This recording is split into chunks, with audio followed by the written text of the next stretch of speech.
Welcome everyone.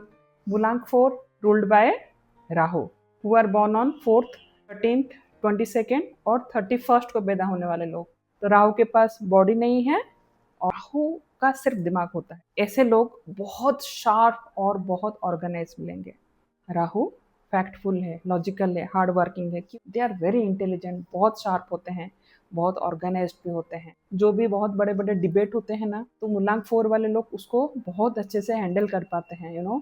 They understand कि क्या बोलना है, कैसे बोलना है और किसको कहाँ पे कैसे आप हरा सकते हैं। इसलिए इनसे आर्गुमेंट में जीतना थोड़ा डिफिकल्ट है। ये मुलांग 4 वाले लोग बहुत मेहनती होते हैं। उनको सोसाइटी के, कल्चर के, फैमिली के जो भी ट्रेडिशनल वैल्यूज हैं उसको उनको मानना पसंद नहीं है। वो अपना रूल खुद तय करते हैं, अपने दिमाग से चीज़ों को प्लान करते हैं और उसी तरीके से वो हार्ड वर्क करके आगे चलते हैं और सक्सेसफुल भी बनते हैं। वो क्या करता है, इल्यूजन बहुत देगा, बहुत ज़्यादा एंग्जाइटी देगा और बहुत आपको ट्रैवल भी कराता है। अलग अलग जगह घूमना आपको बहुत पसंद है, मतलब एक जगह पे वो रहने नहीं देगा आपको, क्योंकि दिमाग ही इतना तेज चलता है ना कि आपको फिजिकली भी वो रिलोकेट कराता रहेगा। अगर ट्रैवल नीड में नहीं है तो उसको अवॉइड करें। मुलांग 4 वाले लोगों की लाइफ में हमेशा स्ट्रगल रहता है। सबसे पहली बात तो उनको कभी समझ नहीं पाता, तो उनको एक जो हार्मनी मिलना चाहिए फैमिली में, सोसाइटी में, फ्रेंड सर्कल में, वो बहुत ज़्यादा नहीं मिलता है। स्ट्रगल रहता है। देखिए, जब वो सही थॉट देता है, काम में लगाते के आप आगे बढ़ते हैं, वो वहाँ तक तो ठीक है। बट बाकी टाइम पे भी ये आपको शांत रहने नहीं देता है, बहुत ज़्यादा एंक्सियस करता है, बहुत ज़्यादा इल्यूजन भी देता है। इल्यूजन में क्या होता है कि आप कंफ्यूज हो जाते हैं कि ये जो आप करने वाले हैं, क्या वो एथिकल और मोरल वैल्यू पे ठीक है। हमेशा ध्यान रखें, क्योंकि मोरल एथिकल वैल्यू के बेसिस पे राहु कभी भी आपको जज करने नहीं देगा, क्योंकि उसका जो ओरिजिन है ना, वो mentality, that is from devil. तो बस इतना ध्यान रखें कि जो भी आप कर रहे हैं या फिर जो भी आपके प्लान हैं उसमें किसी दूसरे का नुकसान ना हो। थोड़ा सा दूसरों की बात भी सुन के चलें, क्योंकि ज़िंदगी अकेले नहीं जिया जा सकता कितने दिन तक। थोड़ा रिलेशनशिप को भी हम ध्यान देंगे, दूसरों की बातों को समझने की कोशिश करेंगे तो दूसरे भी हमारी बात कम से कम सुनेंगे तो सही। ये सेल्फ मेड पर्सन रहते हैं, but through out the life, क्योंकि इतना ज़्यादा स्ट्रगल इन्होंने देख लिया है शुरू में, तो कहीं ना कहीं इनका जो ट्रस्ट है ना, ऐसे रहता है कि कोई है ही नहीं, भगवान नहीं है, ऐसा एनर्जी नहीं है जो मुझे कभी हेल्प किया है। तो धीरे धीरे क्या होता है ना, आप एक ड्राई पर्सन बन जाते हैं। आप भगवान पे विश्वास नहीं कर, मतलब रिचुअल्स पे वैसे ही आपको बिलीव नहीं है पहले से। रेमेडी भी है कि आप भले ही रिचुअल में ज़्यादा बिलीव ना करें, बट स्पिरिचुअल ज़रूर बने। स्पिरिचुअल का मतलब क्या है, मंत्र चांटिंग करना शुरू करें, मेडिटेशन ज़रूर किया करें। जब आप स्पिरिचुअल बनेंगे तब आपका जो माइंड है ना, वो काम होना धीरे धीरे शुरू हो जाएगा। जिनका भी बॉर्न 4th को हुआ है, टिपिकल राहु के characteristics, they are very sharp, बहुत इंटेलिजेंस होता है उनके अंदर, पेशेंस भी बहुत होता है। अपने टारगेट को अचीव करने के लिए वो बहुत बहुत मेहनत करते हैं, बहुत ही मेहनती लोग हैं। मतलब एवरीथिंग शुड बी ऑर्गेनाइज्ड। उनके अंदर पेशेंस भी बहुत है और चीज़ों को हमेशा सही करना चाहते हैं। जैसे सोसाइटी में कुछ भी गलत हो रहा है, क्योंकि उनको सोसाइटी के नॉर्म्स मानना उनको पसंद नहीं है। उनको कहीं पे भी फॉल्ट दिखेगा, या फिर कोई भी कहीं पे भी ऑफिस में या फिर बिजनेस में, अगर उनको कहीं पे भी कुछ भी फॉल्ट दिखा तो वो लोग उसको हमेशा सही करने के लिए निकलेंगे। और इसी वजह से उनको बहुत सारे अपोजिशन भी मिलते हैं, उनको ह्यूमिलिएशन भी मिलता है। और ये जो एक जिद है ना आपके किसी चीज़ को भी सही करने का, ये आपके लिए एडवांटेज भी है और डिसएडवांटेज भी है। एडवांटेज कैसे, जैसे आप चीज़ों को सही करने के लिए बहुत हार्ड एफर्ट डालते हैं ना। बट डिसएडवांटेज क्या है, थ्रू दिस प्रोसेस, ये जो जर्नी है, आपके बहुत सारे दुश्मन बनते हैं, अपोजिशन बहुत आते हैं।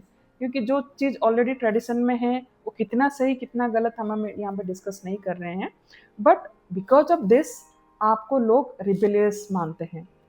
आप एक रिवोल्यूशनरी भी हैं, बहुत बड़े बड़े टारगेट आप लेते हैं, इतना ज़्यादा हार्ड वर्क करते हैं कि आपके जो आसपास वाले जो है ना, वो थोड़ा आपसे हमेशा जेलस रहते हैं। और कहीं ना कहीं आपका जो क्रेडिट है हार्ड वर्क का, कोई और भी ले जाता है, ऐसा भी देखा गया है। सबसे बड़ा रेमेडी क्या है, आपको डॉग फीडिंग या फिर कोई भी बर्ड या एनिमल जो भी हैं, आप उनको रोज खाना खिलाएं। इससे आपका गुड लक फैक्टर बहुत इम्प्रूव होगा। बी स्पिरिचुअल, मेडिटेशन किया कीजिए। अगर आपको पूजा पाठ में विश्वास नहीं है तो कोई बात नहीं, चांटिंग कीजिए। थर्ड, आपको सिल्वर के प्लेट या थाली में खाना खाना चाहिए, पानी पीना चाहिए, या फिर सिल्वर का कड़ा भी पहनना चाहिए। लॉर्ड गणेश का अगर आप वर्शिप कर सकते हैं तो बहुत अच्छी बात है। और आपको राहु बहुत ज़्यादा ट्रैवल कराता है, फॉरेन ट्रैवल भी कराएगा, तो ट्रैवल ज़रूर कीजिए, एंजॉय कीजिए, है ना। एक ट्रिप के जैसे हो तो ज़रूर प्लान करके जाएं, बट जहाँ पे ज़रूरत नहीं हो वहाँ पे ट्रैवल को ज़रूर अवॉइड किया कीजिए, क्योंकि ये ट्रैवल से आपके सिर्फ एंग्जाइटी बढ़ेगा और आपको राहु ज़्यादा इल्यूजन क्रिएट करके देगा लाइफ में। तो चीज़ों को बैलेंस करके चले, शार्प है, इंटेलिजेंस है। 13 वाले कैसे होंगे? वन मतलब सन, और 3 जुपिटर, बहुत गजब का कॉम्बिनेशन है, फिर मिलके बनते हैं 4 राहु। सन की क्वालिटीज, गो गेटर, एकदम से आइडिया आना, किसी भी चीज़ के लिए डिले नहीं करना, है ना, फटाफट से। और आपको इंटेलिजेंस, शार्प है बिकॉज ऑफ राहु। तो सन की क्वालिटी जिससे आपको अथॉरिटी भी मिलता है, आइडिया भी मिलता है, और आपको गो गेटर पर्सनैलिटी वाले आपके वाइब्स रहते हैं। प्लस 3 से क्या मिलता है? इंटेलिजेंस मिलता है। आप नॉलेजेबल हैं, शार्प हैं, इंटेलिजेंस है, आपके अंदर एनर्जी है, गो गेटर पर्सनैलिटी वाले हैं आप, और बन जाते हैं राहु। तो ऐसे लोग बहुत सक्सेसफुल बनते हैं, बट इनको कभी भी सोसाइटी से सपोर्ट नहीं मिलता है, इनको सपोर्ट कभी नहीं मिलता कहीं से भी, बहुत ज़्यादा स्ट्रगल मिलता है लाइफ में। अपना ही करते हैं ना, उसी जगह पे थोड़ा सा आपको हारमोनी में दूसरों के साथ भी सुनना, और दूसरों के हिसाब से जो आपके लिए मैटर करता है उसकी बात थोड़ा सा सुना करें। ये जो आपको राहु एंक्सियस बनाता है, इल्यूजन देता है, उसके लिए मेडिटेशन और चांटिंग हमेशा करें। आपको रोज उनसे बात करना है जो आपके वेल विशर हैं, जो आपके अच्छा सोचते हैं, जो भी आपके दिमाग में फितूर रहता है उसको उनके साथ शेयर करेंगे तो आपको बहुत रिलीफ मिलेगा। और आपको चांदी का कड़ा जरूर पहनना चाहिए। डॉग और एनिमल को फीड डेली कराएं। इन चीज़ों से आप और ज़्यादा ग्राउंडेड होंगे और एंक्सियस होना कम हो जाएगा धीरे धीरे। वर बॉर्न ऑन 22, 2+2 मिलके हो जाता है 4। 22 मतलब 2 एंड 2, 2 बार मून की एनर्जी, है ना। Creativity, intuition, care, concern, intelligence, sharpness, organized, अपने अंदर एक रिबेलियस एटीट्यूड लेके आना, ऐसे बनते हैं 22 वाले। 22 एक मिस्टिक नंबर भी, एक मैजिकल नंबर भी है, ऐसे लोग बहुत आगे भी जाते हैं। तो 22 की वजह से, because of this moon energy, ये लोग बहुत क्रिएटिव होते हैं, इनका इंट्यूशन पावर भी बहुत गजब का रहता है, और ये अपने इंटेलिजेंस को यूज करके, जो शार्पनेस है उसको यूज करके बहुत आगे तक जाते हैं। ऐसे लोग रिसर्च होता है या फिर पॉलिटिक्स में भी बहुत अच्छा करते हैं, बिजनेस में भी बहुत अच्छा करते हैं, क्योंकि चीज़ों को सजा के अपनी क्रिएटिविटी यूज करके उनको प्रेजेंट करना आता है। राहु है तो उनको बहुत शार्प और बहुत ज़्यादा इंटेलिजेंस भी देता है। तो इंटेलिजेंस, क्रिएटिविटी, इन दोनों को मिला के ये लोग चीज़ों को बहुत बेहतर करते हैं। बट प्रॉब्लम वही है, क्योंकि मूलांक 4 है तो रिलेशन में, मैरिटल रिलेशन में इशू होता है, फैमिली में कोई आपको समझ नहीं पाता, फॉल्ट ढूंढना हमेशा हर चीज़, क्योंकि आपको हर चीज़ सही करना है, बट हमेशा आप अगर उसी चीज़ पे ध्यान लगाएंगे, ये गलत है, ये गलत है, आप ये गलत है, लॉजिकली ठीक है, बट रिलेशनशिप में आप हमेशा गलतियां निकालेंगे, आप इंटेंशनली नहीं करते, बट इसको रोकना आपका ही काम है।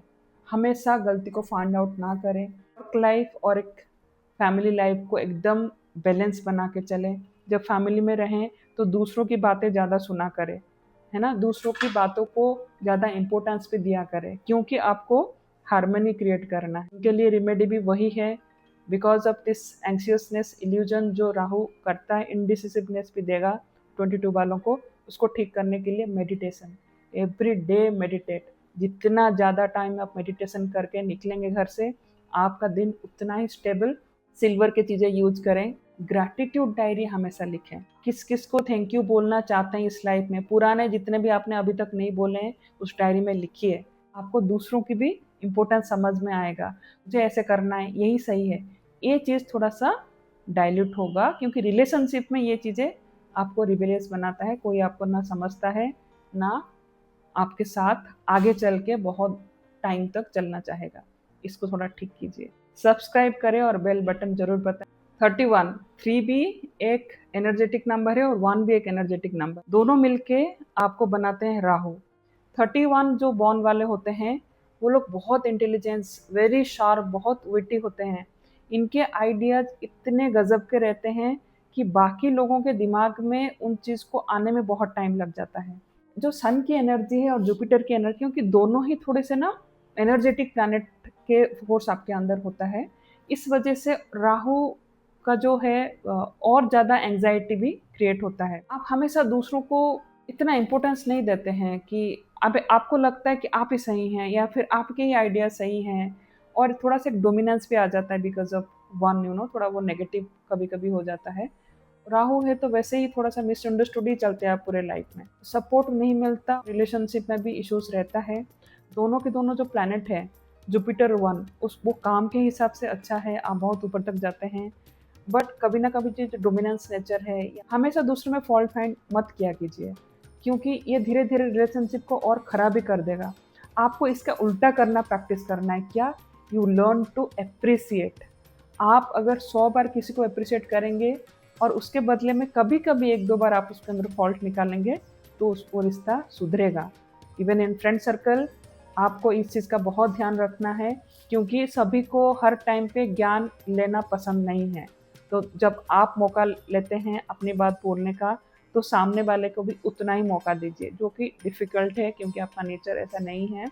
चीज़ों को सुधारना आपका ही काम है, ये आपकी रिस्पॉन्सिबिलिटी है कि आप जब फाइनेंशियली, करियर वाइज या फिर बिजनेस में आप सक्सेसफुल होते हैं, बट उस सक्सेस को आप बांटेंगे किसके साथ?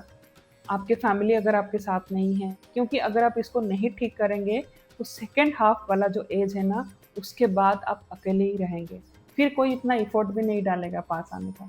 तो चीज़ों को सही टाइम पे सुधार के चलें।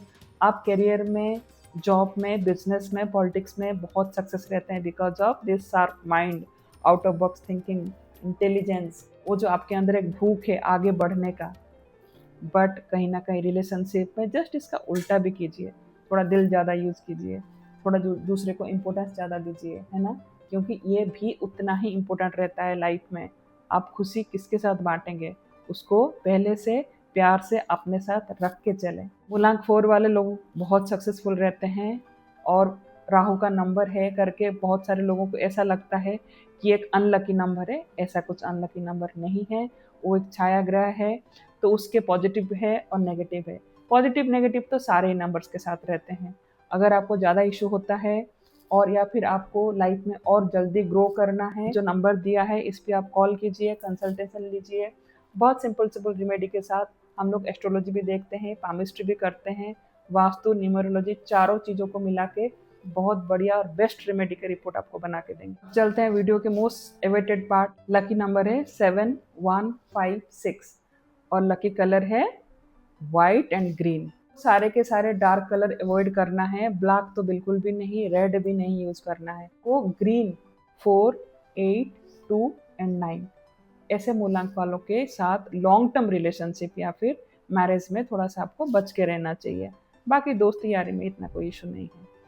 इनके प्रोफेशन क्या रहेंगे, देखिए Rahu is mentally very sharp, तो कोई भी टेक्निकल फील्ड हो, दे आर गुड इंजीनियर, बहुत अच्छे डॉक्टर बनते हैं, क्योंकि mentally they are very very sharp. और पॉलिटिक्स में भी जा सकते हैं, एजुकेशन में भी जा सकते हैं, बिजनेस में भी जा सकते हैं। तो आपका जो मेंटल एनर्जी है, मेंटल प्लेटफॉर्म है, वो बहुत शार्प है। वो जिस जिस फील्ड में भी यूज होगा, वहाँ पे आपका करियर बहुत अच्छा रहता है और आप बहुत सक्सेसफुल भी बनते हैं। चैनल को सब्सक्राइब कीजिए। Thank you so much.